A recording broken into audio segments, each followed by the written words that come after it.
Hello and welcome to another review of some N-Gauge models. This time it is the 67400 model from Minitrix. This was released I think a bit later end of last year.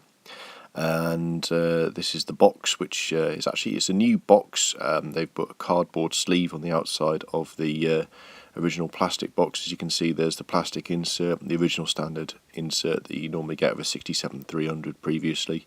The actual reading material, which is interesting, you'll note there is actually the same as the 67300, which is a bit disappointing, but you can see it goes the back end of the box there. So it's quite a nice little box to look under the Christmas tree. Here are the locomotives. So I've got both versions. I've got the blue version and also the N-Voyage version. And as you can see, from sort of normal viewing distance, they look the part. So I've actually changed one of the couplings, which is quite an easy job due to the NEM pockets. And on the N-Voyage version, I removed the snowplows as they were fouling the track work on my layout, as it's a little bit up and down in places. The blue version seems to be faring slightly better for some reason. I'm not entirely sure why. You can see here that I've actually got all, three of the Class 67 locomotives. I've got the 67300 there, which is in the fret livery, but I thought I'd put that together just so that you've got a comparison of the three. Now, the difference between these two new locomotives and the older one is that the chassis has been slightly modified. You now need to get one of their 14-pin decoders, like this one here. Now, Minitrix are the only people that sell them to my knowledge, and rather unfortunately, I actually burned one out very quickly on the blue version of the locomotive, and I'll come on to that in a little bit later. But you get, with the decoder, you get a sort of a comprehensive manual, and you get a nice box, and you get one of those static-free bags. But rather frustratingly, the blue locomotive up there has already gone through one, and so I had to buy a replacement. I would suggest trying to get them factory fitted if you can, because I'd actually started with this one, had to fit it myself. Not a big job actually, it's quite simple, just lift the top off and it's a fairly simple job. So here's the detail of the N-Voyage one.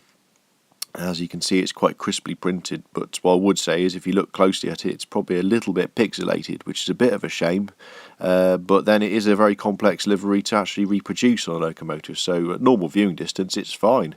And I'm certainly glad to finally have an N-Voyage livery in my fleet. But as you can see, most of the details are crisply printed. The same on the blue one, although I would say compared to some of the other locomotives I have in my fleet, the detail is not quite as crisp. So, I would say just bear that in mind. It's not quite up to the high standards we're starting to expect.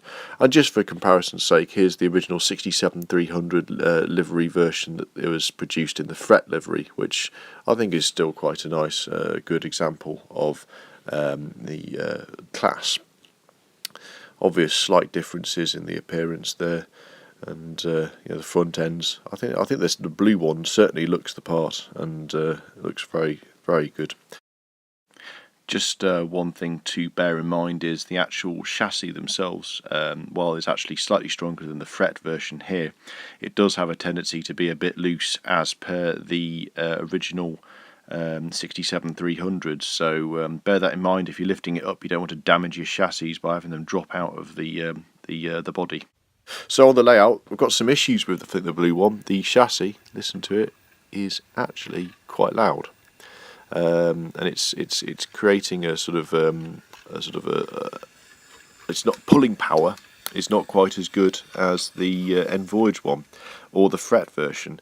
As such, I don't want to use it too much, which is rather frustrating considering it's one of my favourite locomotives in the class. So I might actually switch the chassis over from the other ones to this one, but it is rather frustrating that they have produced a substandard chassis. But the N-Voyage one actually runs quite smoothly.